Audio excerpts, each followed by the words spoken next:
अस्सलाम वालेकुम पाकिस्तानियों, मैं हूं प्रोग्राम ट्रेल 5 का मेज़बान फ़र्रुख नमाज भट्टी और मेरे साथी नुमान हैदर हैं। और आज हम जो बात करेंगे उसमें जो टॉपिक्स हमने रखे हैं वो 4 हैं। मेजर अजीज़ भट्टी शहीद निशान हैदर जो हैं उनका यौम शहादत मनाया गया है। इसके अलावा जो है वो पाकिस्तान मीडिया डेवलपमेंट अथॉरिटी का मुजव्वज़ा जो बिल है वो मौजूद बहस बना हुआ है शहर इक़्तिदार में।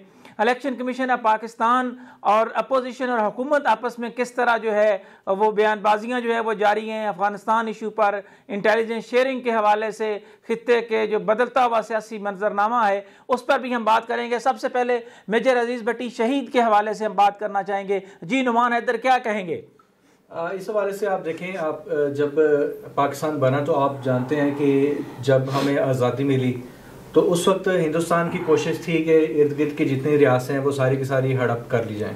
ठीक है, जैसा कि उन्होंने किया, कश्मीर को हड़प कर लिया, हैदराबाद, उसके बाद जूनागढ़ और दीगर एक दो और रियासतें जो हैं वो भारत ने जो अपने जाबराना तसल्लुत से उन पर कब्ज़ा कर लिया। ठीक है, तो यही वो जो जज्बात थे वो उनकी सियासी जमातों में भी पिनपते रहे।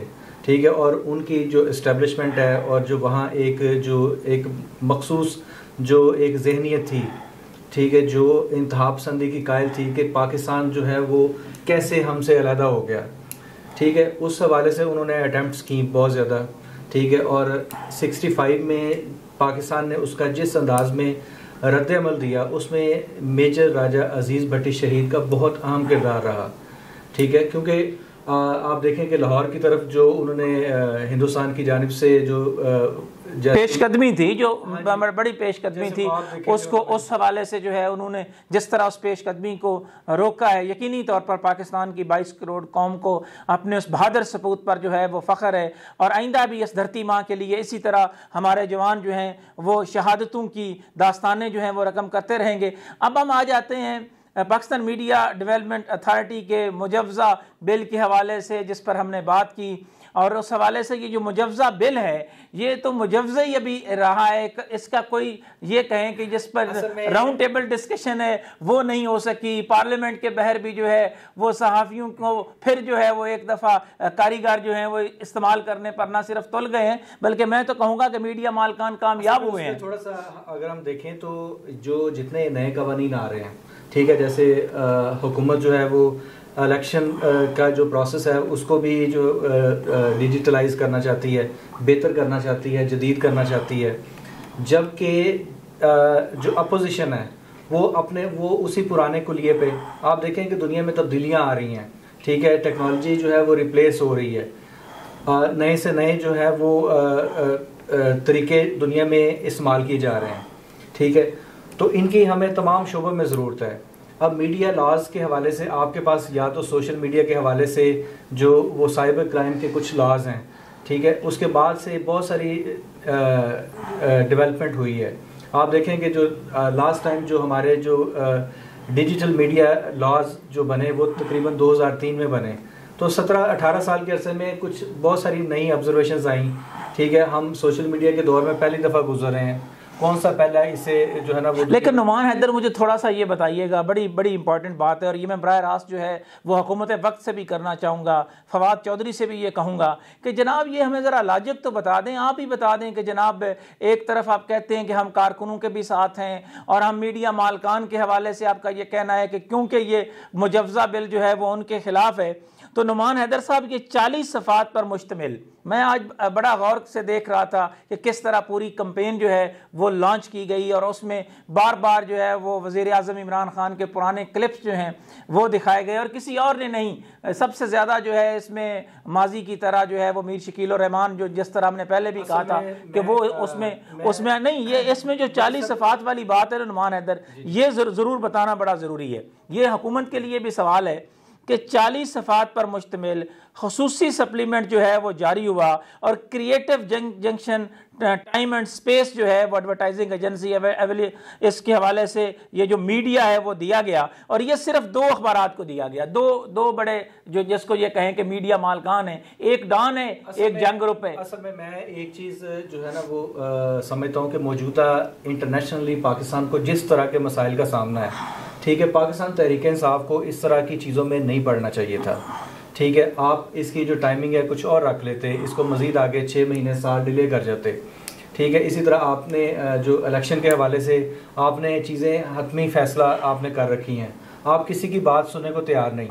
ठीक है, आप उसमें जो है वो जैसे कि इलेक्शन कमीशन के हवाले से अगर हम बात करें तो वो तो एक आज़ाद इदारा है, लेकिन हुकूमत का ये मौक़िफ़ है भट्टी साहब, हुकूमत ये कहती है कि भाई हम आपको पैसे भी देते हैं, ठीक है, इस हवाले से जो कानून साजी चाहिए उसमें भी हम आपको आपके नहीं, लेकिन नुमान हैदर उसमें जो बुनियादी बात है वो बड़ी बड़ी क्लियर और बड़ी साफ है। वो ये है पाकिस्तानियों के आज पीटीआई को, आज तरीके इंसाफ को इलेक्शन कमीशन के हवाले से इतने जो है वो शदीद तहफ़्फ़ुज़ात हैं, और मैं हैरान हूँ कि पूरे का पूरा मसक देखें, पूरे का पूरा जो है वो मसक किया जा रहा है। इलेक्शन कमीशन जो है ये किसी और ने नहीं, ये साबिक़ वज़ीर आज़म नवाज शरीफ ने फाइनल किया था। सेक्रेटरी पेट्रोलियम थे सुल्तान सिकंदर साहब, किसी को भूल है? सईद मेहदी के साथ रिश्तेदारी का किसको नहीं पता? अमर अली अहमद के साथ रिश्तेदारी का किसको नहीं पता? मोहम्मद अली के साथ रिश्तेदारी का किसको नहीं पता? एक लंबी फहरिस्त है ब्यूरोक्रेसी में। मुझे नुमान हैदर सिर्फ आप इस बात का जवाब दे दें कि पाकिस्तान की ब्यूरोक्रेसी की तारीख में, डीएमजी के ग्रुप की तारीख में कोई एक ऐसा बंदा मुझे बता दे जिसकी सारी सर्विस इस्लामाबाद की हो, जो 2 ओहदे रख के भी बैठा हो। उस वक्त पीटीआई की हुकूमत जो है वो सही हुई थी, अब इनको सारा कुछ याद आ गया अचानक। ये मफादात का टकराव नहीं है। देखें, इस हवाले से पाकिस्तान तहरीक इंसाफ को ख़ास तौर पे जो यहाँ की जो मकामी सियासी क़यादत है, शेख रशीद साहब भी वज़ीर दाखिला हैं, वो भी बहुत बेहतर जानते हैं इस्लामाबाद के जो हालात हैं और यहाँ की जो इदारों की इंतज़ामी सूरत हाल है, और उसमें तकरीबन ये सब लोगों को पता है कि यहाँ पर किन एक जो चंद ग्रुपों का एक कब्ज़ा है, ठीक है, और उसमें ब्यूरोक्रेसी का एक मखसूस ग्रुप है, उसकी भी एक ख़ास हिमायत हासिल है। ठीक है, तो ये सारी की सारी चीज़ें भट्टी साहब, मतलब ये जो है ना वो एक आप कह लें कि दुकानदार की सतह पर जो है ना वो लोगों को पता है। ठीक है, उस पर अगर तहरीक इंसाफ की आला क़यादत को नहीं पता तो इसको आप नाअहली कहिए, जो मर्जी कहिए फिर। लेकिन अब देखें ना, अब ये जो अब इलेक्शन कमीशन के हवाले से इस वक्त मुझे तो लग ये रहा है नुमान हैदर कि ये सारी की सारी को साजिश है, और इस साजिश का जो मेन महवर है वो सीधा सीधा तलपट करना है कप्तान को। और कप्तान को अगर समझ नहीं आ रही तो वो देखें सारा रुख किस तरह मोड़ा जा रहा है, यानी कि उन्होंने बीच चौराहे में खड़ा कर दिया है इलेक्शन कमीशन वाले मामले को भी। कप्तान को भी देखना चाहिए, अपनी पूरी टीम को भी, साथ ही जो मुजव्जा बिल है जो भी आया नहीं है उसके हवाले से खड़ा कर दिया। और फिर मैं इंटरेस्टिंग सूरत हाल बताऊं, उसमें देखें ना, आप देखें पीटीआई को खुद ये चाहिए कि एक वक्त पे एक ही महाज खोले। आपने देखें इलेक्शन कमीशन के हवाले से भी जो रिफॉर्म्स हैं उस हवाले से भी अपोजिशन को दबाव में रखा हुआ है, अब आपने इलेक्शन कमीशन को भी दबाव में लेकर आ रहे हैं, जबकि मीडिया के हवाले से भी आप जो है वो इसी वक्त जो है ना वो ऐसे कवानीन को लेकर आए हैं।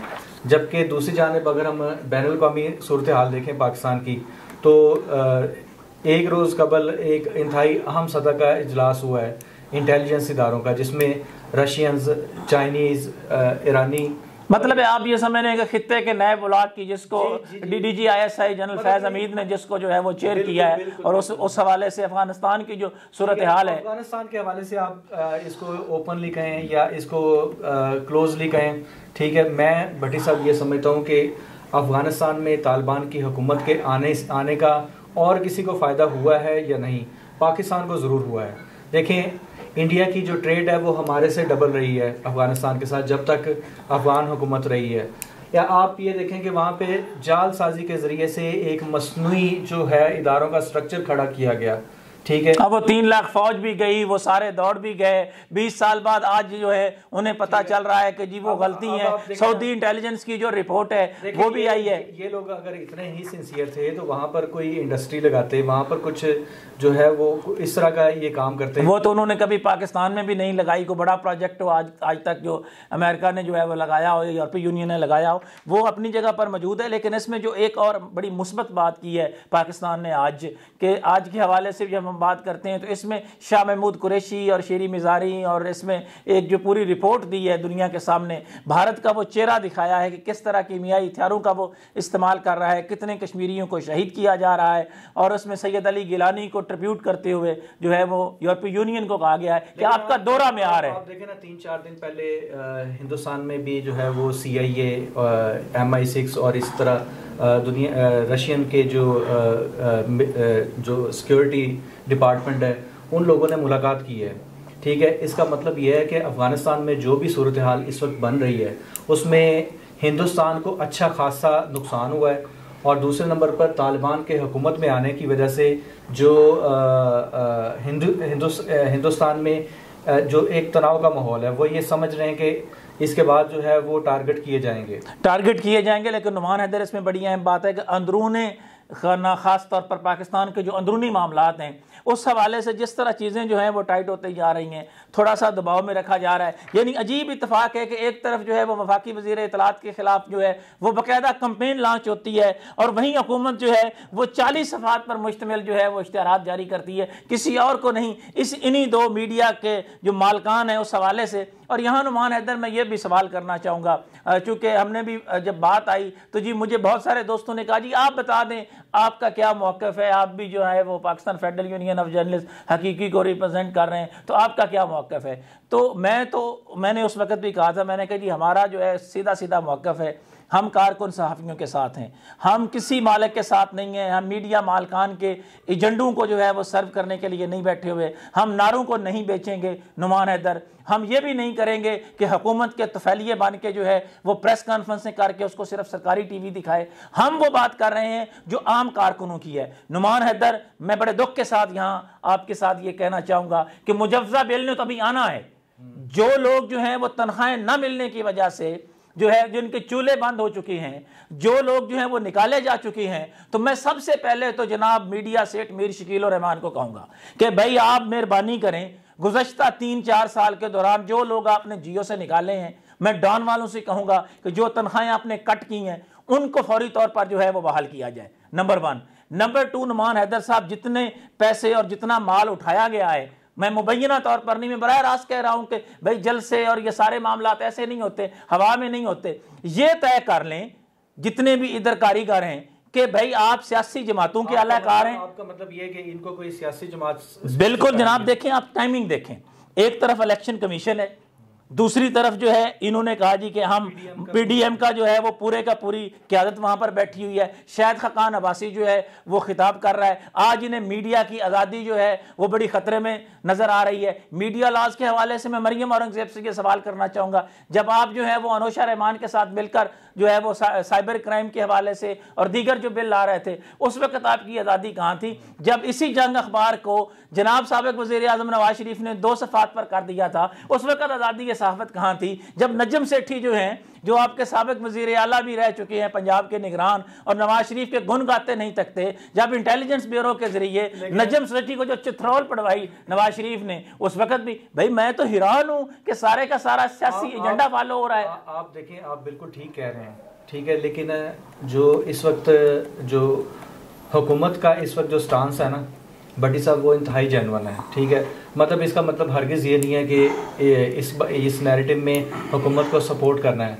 हमें तमाम जो नई तब्दीलियां हैं जो बेहतरी के लिए, नुमान साहब हुकूमत की तब्दीलियां अपनी जगह पर, लेकिन मैं वफाकी वज़ीर इत्तलात से ये ज़रूर कहूँगा कि खुदा के लिए सबसे पहले खुद एहतसाबी का अमल वजारत इंफॉर्मेशन से करें, ठीक है। यानी वजारत इत्तलात और नशरियात की आप हालत देखें, वहाँ जो अपोनेंट इन्होंने खड़े कर दिए कि जनाब ये हमारा बड़ा मौक़िफ़ पेश कर रहे हैं। भाई कहाँ मौक़िफ़ पेश कर रहे हैं? कारकुन सहाफ़ी कहाँ हैं? एक तरफ अगर मालकान है, दूसरी तरफ इश्तिहारात माफिया है, वर्कर्स किधर है? पाकिस्तान की मैं बात कर रहा हूं कि पाकिस्तान के सहाफ़ी को जागो खुदा के लिए, इस्लामाबाद का आम सहाफ़ी जो है वो बेरोजगार बैठा है, उसको तनख्वाहें नहीं मिल रही। सबसे पहले जो धरना ये पार्लियामेंट की तरफ देने गए थे, मैं मानता ये सारे के सारे कहते कि जनाब हम पहले धरना देते हैं नवाब वक्त के सामने, हम वहाँ पे जो लोग निकले हैं, जो बहर सड़कों पर जो है वो बेचारे बैठे हैं, जिनको तनख्वाहें नहीं मिली, उनको दें। हम देखते हैं कि जनाब जब सेक्रेटरी इज्जत माब प्रेस क्लब जो है वो कहते हैं जी पब्लिक टीवी में तनख्वाहें नहीं मिली, हम वहाँ जाते हैं। हम जाते हैं जनाब दीगर उन अदारों के पास जिनमें 4-4, 5-5 माह से जो है वो सैलरीज नहीं मिली। और कुर्बान जाऊँ जनाब, मैं अपने दोस्तों से भी, खुदा के लिए बस करें यार, मैं कारकुन सहाफ़ियों से कह रहा हूँ, मैं किसी एंकर से, किसी एंकरोक्रेसी से, किसी लीडर से, किसी उससे बात नहीं कर रहा। मैं अपने कारकुन साथियों से ये ज़रूर कहूँगा कि जनाब खुदा के लिए आप अपने मजीद सौदे होने से बचें, आप बराह रास्त बात करें। और मैं जनाब वज़ीर इत्तलात से ये ज़रूर कहूँगा, हुकूमत वक्त से भी ये कहूँगा और सियासी जमातों से भी कहूँगा कि मेहरबानी करें, आप अपनी लड़ाइयाँ खुद लड़ें, हमें अलाकार ना बनाएं। और हुकूमत से एक और भी बात कि वो जनाब आप कारकुनों के साथ बराह रास्त बात करें। यार मीडिया में है आप, फेसबुक लाइव है, एवरीथिंग आपकी लाइव है, आप सीधी सीधी कारकुनों से डायरेक्ट बात करें। ये क्या हुआ जी, मुज़ाकराती कमेटी बन गई, ये एक्शन कमेटी के चेयरमैन बन गए, हम इनसे बात करेंगे। भाई हम कब तक जो है ये खूनों के सौदे करते रहेंगे? मैंने तो बहुत भुगता है, देखा है, मैंने तो वो गन्ने भी देखी हैं, मुशर्रफ की नंगी आमरीत भी देखी है, सारा कुछ मैंने देखा है। मैंने तो बहुत सारी चीज़ें जो हैं वो बिकती हुई, गिरती हुई, उठती हुई भी देखी हैं। मैं तो शहरी रहमान की वो गुफ्तगू नहीं भूल सकती। उसने कहा कि जनाब हमारे साथ तो आप और बात करते हैं, बहर जाके और आप बात करते हैं। और एक बात और बड़ी नुमान हैदर मैं आपको बताऊं, हर वो शख्स टारगेट होता है एक कारकुन सहाफ़ी जो वर्कर्स की बात करता है, जो आम लोगों की बात करता है, जो मीडिया मालकान के खिलाफ खड़ा होता है। मैं खुद इसकी मिसाल हूं, खबरें में आप देख लें, पब्लिक में आप देख लें, ये सारे इकट्ठे थे, एक पेज पे थे। ये तमाम अपोजिशन क्या, ये हुकूमत क्या, खुद ही इन्होंने ग्रुप्स बनाए हुए हैं। वो कहते हैं आप जमा आप बराबर आप, कब तक आप जमा आप बराबर आप चलता रहेगा। मैं इस्लामाबाद के कारकुन सहाफ़ियों से कहूँगा, थोड़े दिल के लिए खुले दिल के साथ सोचिएगा कि कहाँ कहाँ आपके सौदे नहीं हुए, कब तक आप इनके पीछे चलते रहेंगे कि जो एजेंडे को फॉलो करते हैं। जी नुमान हैदर, इसमें जो सबसे आखिर में आपने बात की वो भी अपनी जगह पर मौजूद है, जो अफगानिस्तान के इशू से है, कवानीन के हवाले से पता नहीं माफिया क्यों खौफजदा है, इसकी क्या वजह है? असल में आप देखें कि जो 90s की जो एरा था जिसमें नून लीग की बार बार गवर्नमेंट आई 2 दफ़ा, ठीक है, उसमें बहुत सारे नए कवानीन बने जिसमें प्राइवेट सेक्टर को मौका दिया गया। मिसाल के तौर पे आप देखें कि जो इंटरमीडिएट या स्कूल लेवल पे जो प्राइवेट इदारों का क़याम अमल में लाया गया पंजाब में, ठीक है, उससे पहले भी बासर लोग इसको चला रहे थे, लेकिन इसके लिए इस हवाले से जो है ना वो कवानीन को काफ़ी बेहतर किया गया, ठीक है। आपने एजुकेशन सेक्टर को प्राइवेटाइज बड़ी हद तक जो है ना वो 70-80% कर दिया, ठीक है। आपने हेल्थ सेक्टर को भी बहुत हद तक प्राइवेट कर दिया, ठीक है। नून लीग को जहाँ मौका मिला उन्होंने प्राइवेट सेक्टर को प्रमोट किया, ठीक है। सर वो जो एक रजीम है वो सारे पुराने लोग हैं, ठीक है, वो उस माइंडसेट के लोग हैं। अब भट्टी साहब वो सारे के सारे जो है ना वो सेट हैं, ठीक है, उन्हें जो है वो सबसे ज़्यादा जो सिस्टम सूट करता है वो पुराना सिस्टम सूट करता है, ठीक है। अच्छा, एक तजवीज़ आई है, आपने पुराने सिस्टम की बात की, यहाँ पे भी बात हो रही है, मीडिया पे बड़े कदगने लग गई, मीडिया पे बिल्कुल जनाब हम हर उस मूव के ख़िलाफ़ होंगे जब ये बिल आएगा। और इसमें मीडिया के हवाले से जो चीज़ें कारकुन, मीडिया के मालकान की नहीं बात कर रहा, कारकुनों के हवाले से होंगी, सबसे पहले हमारी आवाज़ जो है वो ज़रूर सामने आएगी। लेकिन एक बात मैं ज़रूर कहूँगा कि ये जो पीछे बैठ के पूरी कैंपेनें लॉन्च करते हैं ना, इनका भी तो कोई इंटरनल ऑडिट नाम की कोई चीज़ होनी चाहिए, इनकी भी तो कोई जनाब अकाउंटेबिलिटी नाम की कोई चीज़ होनी चाहिए या नहीं होनी चाहिए, या खुद साखते हैं। यानी एक बंदा 18 साल पहले जो है वो सहाफ़ियों के जो है वो सारे नारों को बेच रहा था, आज भी वो एक्शन कमेटी में बैठा जनाब बेच रहा है। तो कब तक नारों को आप बेचते रहेंगे, कब तक ये वारदात चलेगी? ये वारदात है सीधी सीधी, इसमें कोई शक नहीं है। और इस वारदात को रोकने के लिए बहुत सारे लोग कहते हैं कि जी आपकी तो आवाज़ कम सुनी जाती है, आप तो थोड़े हैं, आप तो कम हैं। तो नुमान साहब, सच हमेशा थोड़ा ही होता है, सच के साथ खड़े होने वाले बहुत कम लोग ही होते हैं। ज़्यादातर चलती रॉ के साथ बह जाते हैं, बेचारों के बहुत सारों के इश्यूज़ हैं, बहुत सारे मसाइल हैं। कोई मेंबरशिप के नाम पर ब्लैकमेल होता है, कोई किसी बात पर होता है, किसी को नौकरी से निकलवाने की